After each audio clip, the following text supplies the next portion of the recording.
In a heavy downpour earlier Sunday morning, Kamlawati Ramkrishna Pednekar's house wall collapsed around 7 a.m. Fortunately, no injuries or loss of life occurred. Neighbor Shambhu Palekar, who witnessed the incident, alerted ward councillor and MMC chairperson Girish Borkar, who quickly informed the Vasco fire station. Fire station official Chetan Hunavarkar estimated the losses at around rupees 70,000.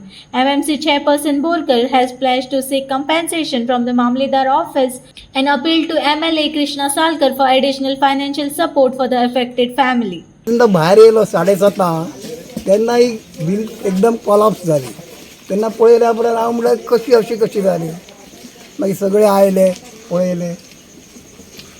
केन्ना कितें आनी कोणाक कितें जालां ना कोणाक अशें काय ना, जस्ट हांव पळयलें तेच्या भावाक विचारलें जाल्यार तेतून तेन्ना कोणच नाशिल्लो.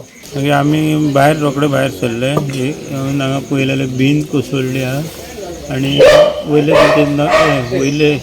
नळे छप्पर सगळे पडलेले आनी आसतले 50 एक लॉस जाला आसतले 50,000 आनी मागीर ते कितें पडलेलें ते मातशें आमी क्लियर केलें.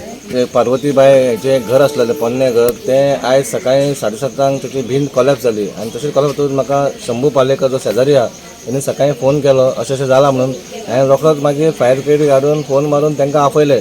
तेंच्यांनी जे आतां येवन तेंच्यांनी जे पांय वाट जी आसा ती थंयसर माती आनी शें पडलें तें तेंच्यांनी क्लियर केलें आनी ते आतां गेल्या. पूण एक 60-70 हजार आतां हेका लॉस जाल्लो आसा. हांव मागता सगळे आमचे जे मेन मामलेदार बीन आहा म्युन्सिपालिटीन तेंच्यांनी येवन हांगा दखल दिवन ते कितके तेंचे हें जाला आनी तांकां आमी खंयसून तरी मदत करची अशी मागणी आसा. हांव आमदाराकूय सांगता आमच्या दाजी सरकारान तेंच्यांनी हांगा येवन मातशें पळोवचें आनी तेंचे तांकां कितें ते बेनिफीट